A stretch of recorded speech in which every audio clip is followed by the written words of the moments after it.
Passport Mommy with Michelle Jerson. When I met you, I had my daughter in tow, and this show, I have my daughter in tow because she decided to wake up from her nap. Motherhood is both amazing and difficult at the same time. The Passport Mommy, Michelle Jerson, is here to share in your journey. It's amazing. It really is, just watching them grow and see how much change and how much they learn just without the filters around them as you get older. Motherhood is a journey that can take you off the beaten path. Michelle Jerson, the Passport Mommy, is here to help you navigate. You are awesome. Joining you on your greatest adventure, here's Michelle Jerson, the Passport Mommy. So good to be back. I'm back from maternity leave. I have a newborn. He is a little over a month right now. His name is Zachary, and it's been a great time with him so far, and I look forward to just sharing the journey with you, with Zachary, with my daughter Eden, who is now a little over 2 years old. And we have a new name for the show. It is now Passport Mommy. So I'm here with you. We're going to talk about travel topics as it relates to family, and we're going to continue the show as it's been all other kinds of topics that help mom and parents out. And to kick off the show, I have with me Derek Frank. He is an artist relations manager for KHS America and represents Hohner USA, Kallinikos ukuleles, Hercules stands, and Jimenez string instruments. His role with the company is to work with influential artists on expanding the awareness and the perception of the brands he represents. He's also very active with the education and the marketing aspects of those brands. And I'm thrilled to have Derek on the show with me today because I met Derek and his team at the New York Toy Fair a few months ago. And I was so excited to see all of the wonderful instruments that he had on display. And we just got into such a conversation about the importance of music education on children. Derek, thank you for joining me. Oh, it's a pleasure to be here, Michelle. It's good to talk to you, and congratulations on the new baby. Thank you so much. Yeah, I think when I saw you, I was a bit pregnant. And so I'm glad that, yes, the baby's here. Don't get me wrong. Being pregnant's great. But, I never bought into, oh, it's so wonderful. Every woman loves being pregnant. So anyway, let's move on. So tell me a little bit about what you do with KHS America. Yeah, so I'm an artist relations manager for the brands you mentioned, Hohner, Kallinikos, Hercules, and Jimenez. And that role is, it takes on a lot of different aspects that most people don't think of. You think of course, working with the famous artists, and our rosters include anybody from Steven Tyler to Ozzy Osbourne, down to music educators. But it's not all about just spending time at concerts and hanging out. A lot of it is using market strategy and trying to figure out how to best use their strengths with ours to increase our brand presence. And then, of course, there's also a lot of the behind-the-scenes maintenance of making sure our orders are taken care of, going out to them correctly. So there's a lot of parts of my job that aren't the glamorous staying at concerts and hanging out and having fun, but that you have to do and are the necessary pieces to make sure everything fits together. Right. Absolutely. Because when I met you, you said you were going on a cruise and you were doing all kinds of fun stuff. And I thought, wow, how can I get this gig? Right. Yeah, I think I had just gotten back from Winter NAMM in California, which is the biggest trade show for music instruments. And then I was at New York, and then I was going on the Joe Bonamassa cruise that we sponsored with Hohner. So yeah, it was a crazy month. Yeah, absolutely. So tell me a little bit about, you gave me a ukulele when I visited the booth, which I was so thrilled with because my daughter has wanted to, well, I don't know if she's wanted to learn the ukulele, but she loves seeing them when she takes her music classes. And also she's been enjoying her first guitar and a drum pad. So tell me about these instruments that you represent. Yeah, so Kallinikos in particular, when you showed interest in that, I was like, this is a perfect opportunity because my background is in music education. I was a music education major, and it wasn't until later on in life that I decided to go in more in the private sector. But with Kallinikos was really one of the first ukulele brands to hit the big ukulele boom. And they were the number one for a long time. And then the company kind of went through some mergers and went through some changes and really started to dip quite a bit. And we brought in a new product manager, Mr. Rock Klauser, and Rock completely changed the whole line, revamped it, and now we're climbing back to the top. But the whole strategy with Lanakai is real instruments for real musicians, where most companies still really go after the tiki and beach vibe of the ukulele, which is great, but we're really going for those touring musicians, those teachers, those people that depend on this instrument and use it seriously for their income and their living, and they need a dependable instrument that's quality built and that is not just the toy and the beach thing. You know, the guitar was invented in Spain, but you don't see Spanish flags on them anymore. So it's kind of time to move away from Hawaii and beaches and make this a real serious instrument. So that was our whole goal with that. And when with you, it made sense because the education side is a huge thing for us, where schools always use recorders and things to help children learn. Now they're starting to morph into more fun instruments where ukulele is that perfect instrument because it's easier to push down the strings. It only takes 1 or 2 fingers to make most of the chords. So it's a lot faster for children to learn, and it doesn't take nearly the dexterity of a guitar. And so it's more encouraging for them. Right. Absolutely. I remember the recorder when I was that age, and I thought, who really plays the recorder moving forward? Like, this is a cool instrument to learn on, but then what? Yeah, exactly. And we make recorders for Hohner, but they're definitely one of those instruments that's really starting to taper off because there's a lot more options now. So you have a mission statement with KHS, and the reason why, because at the toy fair, you were next to another booth that also had ukuleles, but I really liked talking with you because, like you said, there was so much more to it than just representing these artists and the instruments. Correct. Yeah, and our whole company, we own, or we're part of 20 different musical instrument brands, everything from Jupiter Band Instruments, which is one of the largest horn manufacturers, to Mapex and Sonar drums, and then, of course, the brands I represent. So the company is really about community. We work with VH1 Save the Music. We do a lot of donations to schools and drum corps and colleges, basically just doing everything we can to not only sell our products, but also to give back to the community and make sure that music education is still a growing thing and not the thing that always gets cut from schools. Which is extremely frustrating to hear because I know growing up, it had such a huge impact on me and not only my learning, but my focus. And it's just, and to this day, music plays such a big part of my life, and I try to bring it into my daughters and now my sons as well. Absolutely. And that's why we have our Hohner Kids line, which is why we were at Toy Fair, because we want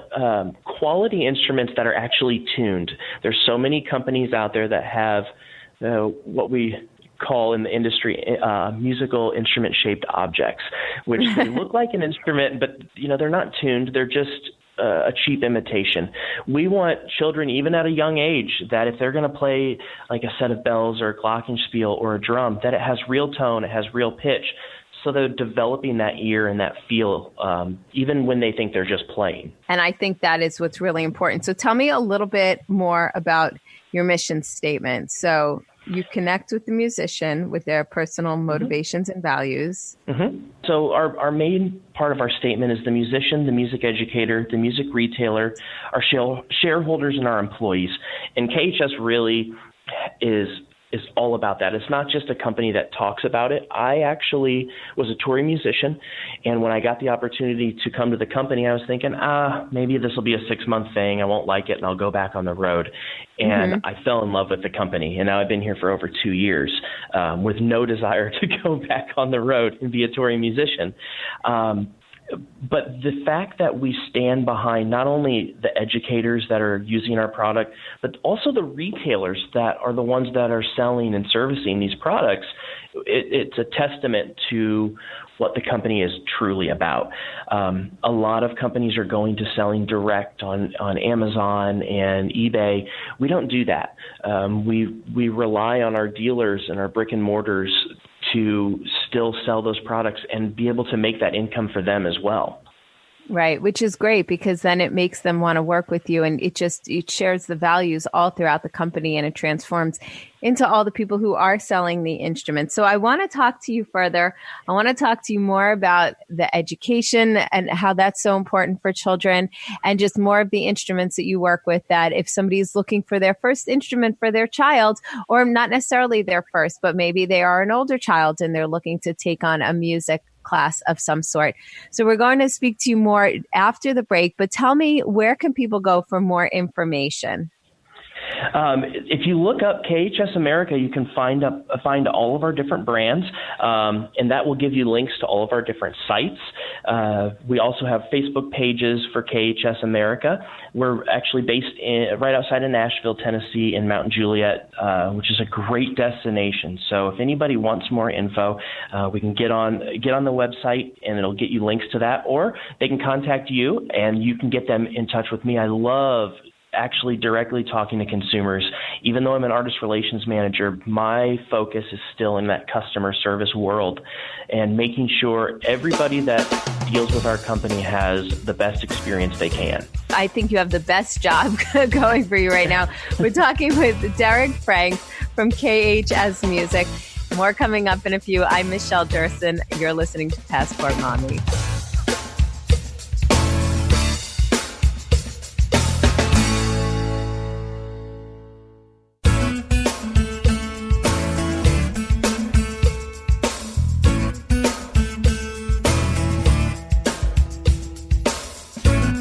Motherhood is a journey. Joining you on your greatest adventure, here's Michelle Jerson, the Passport Mommy. Talking with Derek Frank from KHS Music. It's been so much fun talking with Derek because we've been talking about all of the brands that he represents, the instruments, and how important it is for teaching children music. Derek, thanks again for joining me today. So we were talking about the importance of music education. And, I took my daughter to Music Together classes when she was maybe 6 months old. And for a good year or so, I thought, is this really doing anything? Is she really absorbing anything?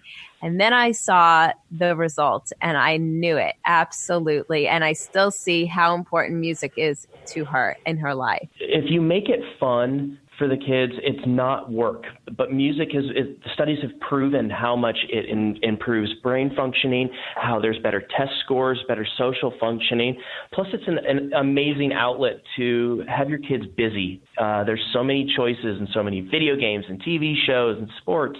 But music is the thing that you can keep forever. You don't have to worry about if your knees fail because you played too much football or, you can't play volleyball anymore because there's no options. You can always do music. Yeah, I used to play piano. I wish I was better at it now, but I grew up playing piano and I sang. And even just last night, I was so stressed out. And just for old time's sake, I went through Pandora, my Broadway show tunes, and any other song I felt like, and just belted on the top of my lungs. And I thought, you know what? If that's not something that I had picked up in high school or junior high, I wouldn't have this with me today. I still have friends that I've made in grade school because of music. I was one that was just super involved, and my parents never pushed me or forced it, but they encouraged whenever I wanted to do it. But those relationships that I built through all these years are part of the reason that I've got this amazing job. Mm-hmm. I got the in because of a former college professor. Wow. Yeah. And it really is just about your foundation and building it as you grow up. So tell me a little bit more about the brands that you work with and what they're doing to increase education when it comes to music. Yeah, so all of our brands are really big with education. Mine specifically, Hohner, we send out thousands and thousands of free harmonicas to students, and we do clinics all across the country. One of our biggest ones is called Hohner Kids, and it's hosted by a gentleman named Gary Allegretto. Gary is an amazing Hohner harmonica player. He's been an artist with us for years and years and years, and he goes out and works with underprivileged kids in the prison system, foster system, and he gives them all harmonicas and teaches them to play and just talks about some life lessons. We also go to schools and do giveaways. We just did Make Music Day this past Friday and gave out over 5,000 harmonicas across the country for free to people in cities all over. And then you have Lanakai, we just launched a program for educators where they can get all Lanakai ukuleles in their classroom, and they can get a very discounted rate to help the school, help them, and make sure that they have a quality instrument, because Lanakai are lifetime warranty on all their instruments. And then with HMNS, stringed instruments, more in the Latin world, that community and the Latin community and the Hispanic community is getting so much stronger, and they're so good at social media and networking, where their schools are starting to build up mariachi programs, and they're doing festivals and contests. And HMNS really has a niche where we're the only company that makes these instruments in this level, like upper student to pro level. And because of that, we're able to support all of these contests and have a really good presence. And we also get to donate a lot of instruments to them, keeping their heritage alive while also enriching music education and making them have a tool that they can use in the future. Which is incredible. And again, people don't realize, I feel like sometimes, how important music is. And when I hear that all these after-school programs are being cut, including music or during school programs, it's just devastating. What can people do to voice their opinions and to make sure that their programs are not cut? Call your senators, your congressmen, call anybody that is a public official, and just stress how important this is. It's hard for me to see schools where they'll build a brand new football stadium or a brand new baseball stadium, and then they'll cut a music program where, yeah, it's great to have these extracurricular activities, but music is a core thing. And to lose staff members and to lose an opportunity for a child to be able to play music and have an outlet and have a safe space, it really breaks my heart. Also, you can contact companies like VH1 that are doing VH1 Saves the Music. You can donate where they work with schools and help them get instruments for underprivileged kids. So really, just stay involved. If you don't know what to do, ask your local band director or choir director how you can help. Great advice. So tell me real quickly, Derek, again, where can people go for more information on KHS and all of the instruments that you work with and all of the companies? Go to our website. It's KHS-America.com. That will have links to all of our different brands. And again, if you really want to get a hold of me, you can send me an email or call me. I'm always accessible. I love to talk to anybody that wants to know more information. And I love hearing ideas. If there's a school that is by you that really needs some help with the program, let me know. Let's see what we can do to help them out. Derek Frank, I will always be a fan of you, your company, music, and I'm looking forward to my daughter learning the ukulele, and I'm sure we'll be calling you for some lessons soon. Coming up next, we are going to talk with a grandma who started her own business late in her career, a leader in her career, and we'll find out what made her start it and what she's doing now. I'm Michelle Jerson, and you're listening to Passport Mommy. Passport Mommy with Michelle Jerson.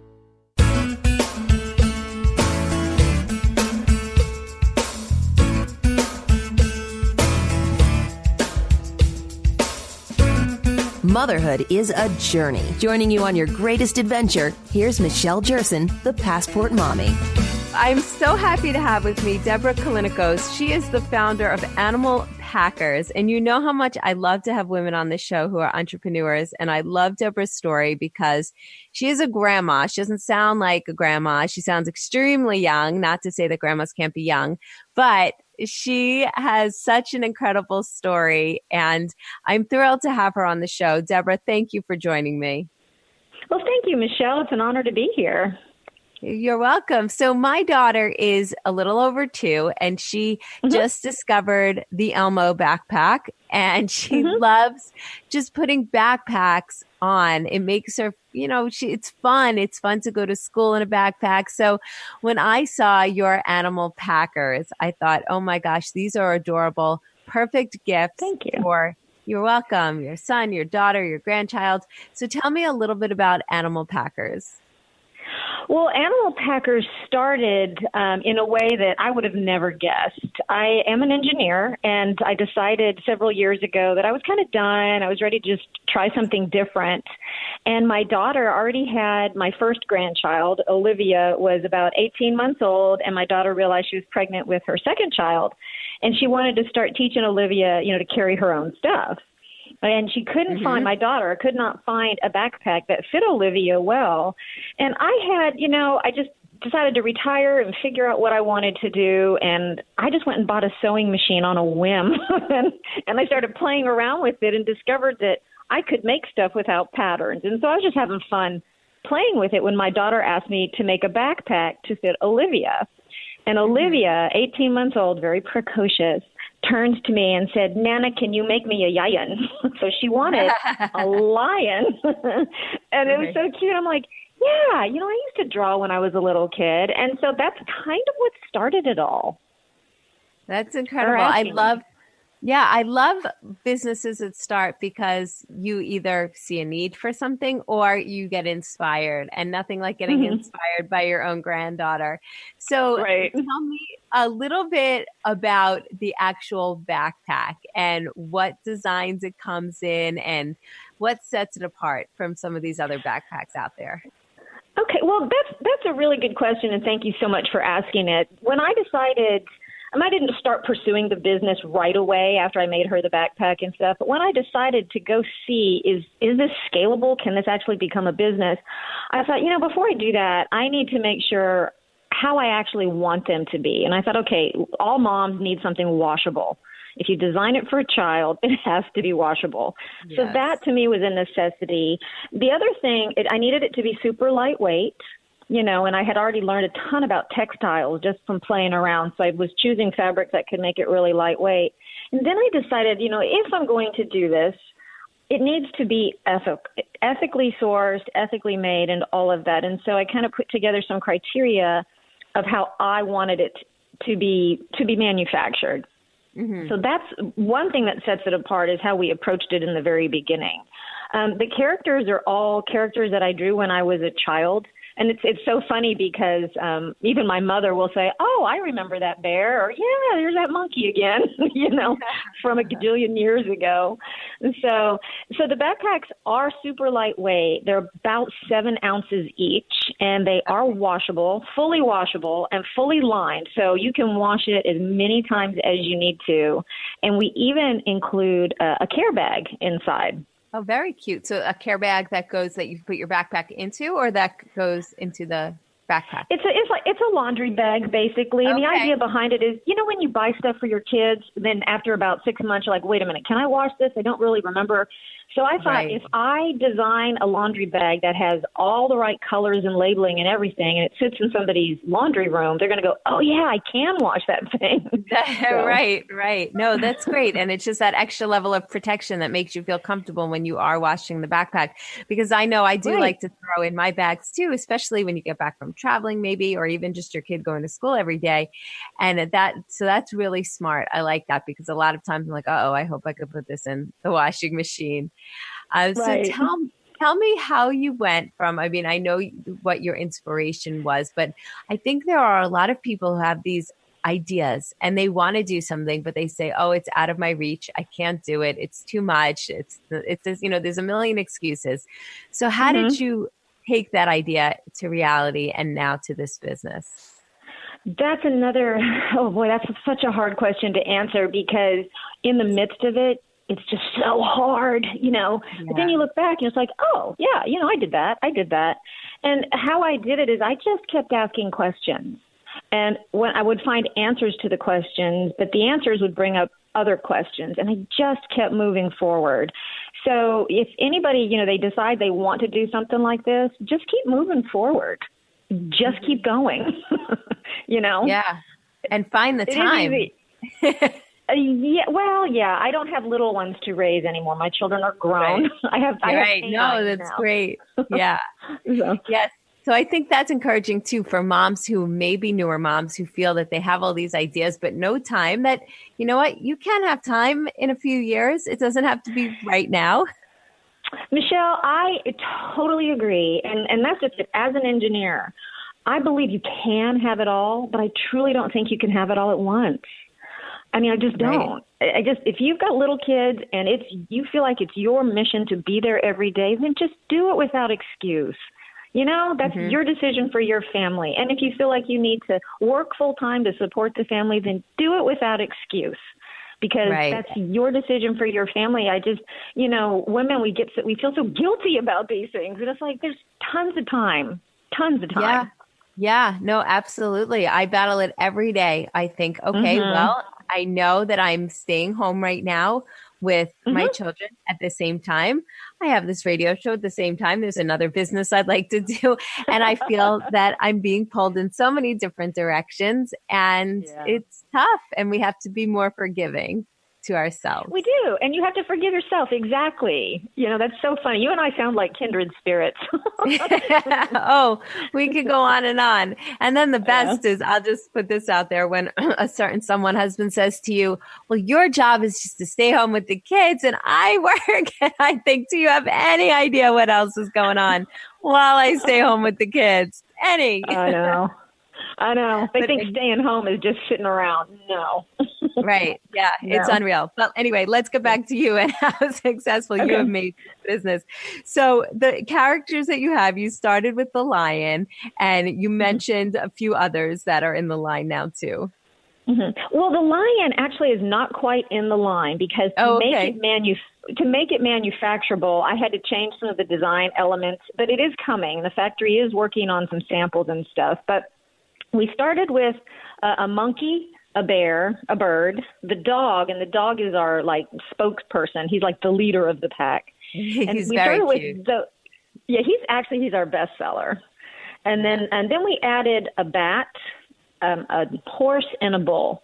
We added those about 6 months after we introduced the first 4. So those are the characters we have now, but they're all based. They all have certain characteristics, and they're all based on people in my life. So that's been fun too. Oh, that's great. So can you give me an example of who the dog is based on? Well, okay. So the dog is actually me.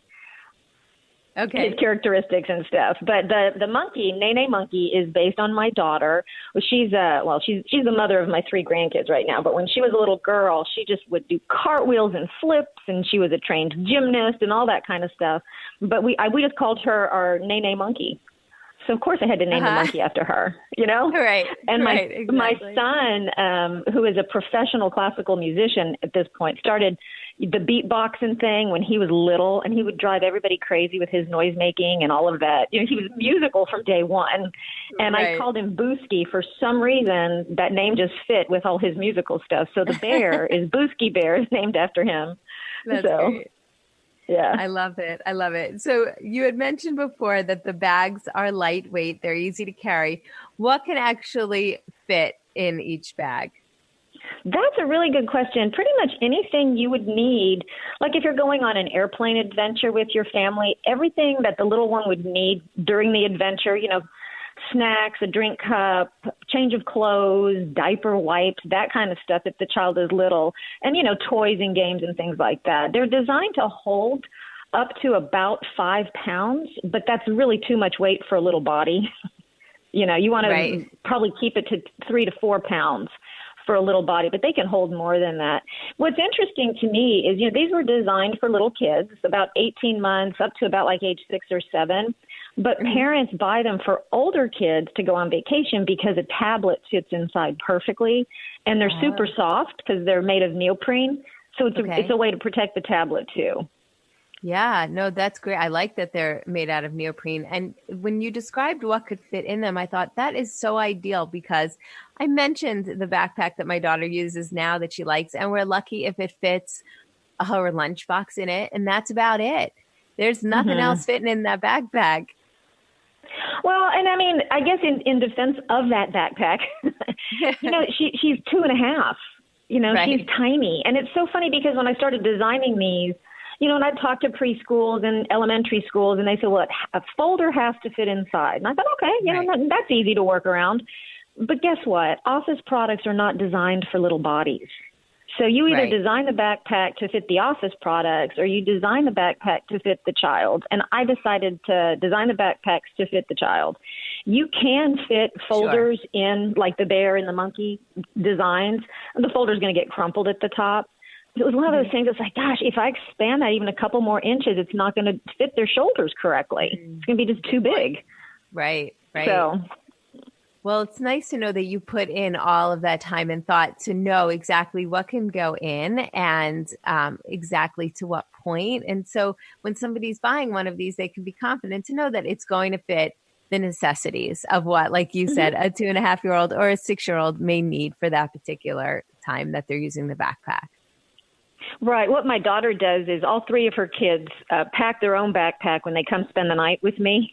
It's really kind of cute. Just whatever you put in there is what you have. Just don't forget your panties, Right. I like that. It's enough room and it's a surefire way that they don't overpack and that mommy's carrying it all. Right. Or she'll give them a list and they go through and, put in there what's on the list. Yeah. No, I love it. So where are the backpacks sold right now? Where can they get them? We sell them on our website, animalpackers.com, and our new website should be launching either Friday or sometime next week. I'm very excited about that. So we sell them on animalpackers.com, and we also sell them on Amazon. Not all of our SKUs are available on Amazon, but you can find some of them there. Okay. And I love the name. How did you come up? It sounds so perfect. So much of this has been serendipity. It's been just bizarre. So, I was just kind of drawing these little animals, and I thought these are animal packs, animal backpacks, and I was kind of playing around with domain names, and I thought Animal Packers. Oh, I'm sure that's taken. Right. No, it wasn't. Yeah, I love that. When you come up with a name, I came up with a name recently. I was shocked it wasn't taken. I thought, you've got to be kidding. It's the most, it seems like it would be the most basic, intuitive name. But so you struck gold because that is one that's very easy to remember. Right, and I don't have to spell it out. When you tell people animalpackers.com, you don't have to spell anything. They know how to spell it automatically. Right, exactly. And that's huge and makes it easy. So again, tell people where they can go, your website, your social media. Oh, animalpackers.com is our main website. You can find all our social media at the bottom of that page. We're on Instagram and Facebook and ramping up on Pinterest and Twitter, not so much, but we do have a Twitter feed. Sure. Yeah. I feel like people, it's a full-time job and you have to pick the ones. I think obviously Instagram is good for your product because people can actually, see it. And yeah, well, congratulations. I mean, really, I loved speaking to you. You're welcome. What a great story, a great product. And I'm going to be going to your website soon and picking out a few animal packers for my kids. So thank you. I also want to mention one of the things that we wanted to be sure to do is, in order to be ethical, we had to have a shipping box to send them out in. And I thought, well, why not make a cute shipping box that's usable? So our shipping box is colorable. Kids can color it and then reuse it. I love it because my daughter loves to color boxes. We get a package in the mail, out come the crayons. That is brilliant. Debra, thank you so much for joining me today. Again, she is the founder of Animal Packers. I'm Michelle Jerson. You're listening to Passport Mommy.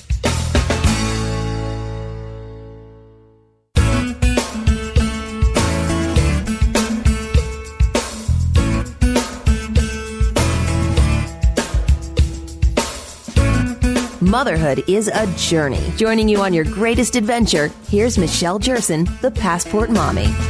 And I'm really happy to have with me today Melissa Dahlgren. She is the General Education Social Worker with Michigan Connections Academy. And, we're talking school safety later. It's being discussed across the state of Michigan, but student mental health should also be a part of the conversation. And a recent study by Pew Research Center found that 70% of teenagers identified anxiety and depression as major issues, which negatively impacted their engagement in the classroom. And I found this really interesting because especially with the recent passing of the 20th anniversary of the Columbine High School tragedy, I feel like there isn't enough attention paid to the emotional well-being of our children. Melissa, thank you so much for joining me today. Thank you for having me. Tell me a little bit about why we should pay attention to the emotional state of these children as well as their safety. Yeah, of course. So, the first part of safety is being able to feel safe in your mind and in your body. If you think about the brain and the fight, flight, or freeze reflex, that's from emotional well-being. So how are we supposed to learn or go about our daily activities if our brain is constantly in a state of looking for danger and trying to escape? And that's basically what's happening when we're not taking care of the emotional well-being. So, we have to make our children and our loved ones feel safe before they're ever going to be able to be responsible for being happy kids that are focusing on school.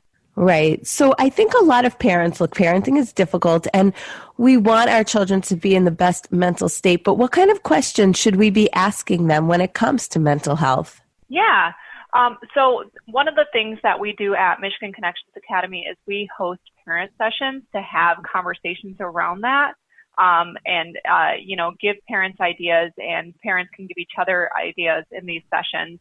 And one of the things that we really encourage them to do is to ask questions that are open-ended, as well as use emotion language. So, talk about, so what happened today at school? How was recess? And when they tell you what happened, good or bad, well, how did that make you feel? And, if they're struggling with that, give examples of how it would make you feel as the parent. I would feel really sad if my friend did that to me. So making sure they're open-ended as well as using those healing words. I like that a lot. And especially I have a 2-year-old, and I think it starts even when they're young, even when they're going to daycare, if you can get that out of them and to really see how they're feeling and how their day went. What resources should parents and students know if they are seeking support? I think the best resource is definitely going to those who know your children. So if you're at a daycare center, generally they're connected in the community. At a school, same thing, going to your social worker or school counselor. If that's not something that you have access to yet, maybe if you're just at home with your kids still, you can check your church community, just your regular community, or even going online to, psychology.com. And they have supports in the area, and you can look by zip code. Right, exactly. And so, we talked about the importance of obviously healthy mental health. And so when it comes to learning, if somebody is struggling with their mental health, why would this affect their learning? So as I mentioned earlier, to kind of basically look at the brain, our brain's first priority is to keep us safe and alive. So that's the number one thing our brain is responsible for. Number 2 is learning. So if our brain is still trying to keep us safe and alive, whether it's necessary or not, it's not going to turn on the learning brain. And safe can be, safe emotionally. So if a child does not feel comfortable reaching out in class for whatever reason, maybe they're shy, maybe they're anxious or depressed, they're not going to be able to absorb any more information. So we have to get them, get their learning brain on by telling their brain that they are okay. Got it. So where can listeners go for more information if they'd like to read up more about all of this and the connection? So if you go to our website, you can learn a little bit more about our school, as well as all of these different resources that we talk about that we offer. And that's just www.connectionsacademy.com/Michigan Virtual School. Perfect. Melissa Dahlgren, thank you so much for joining me today. Again, she is the General Education Social Worker with Michigan Connections Academy. It is a public, tuition-free online school serving students in grades K through 12 statewide. She has more than 8 years of experience as a social worker and communications between parents and children. Very, very informative. And thank you so much for joining me today on the show. I'm Michelle Jerson, the Passport Mommy. Have a great rest of your day, and I'll talk to you soon.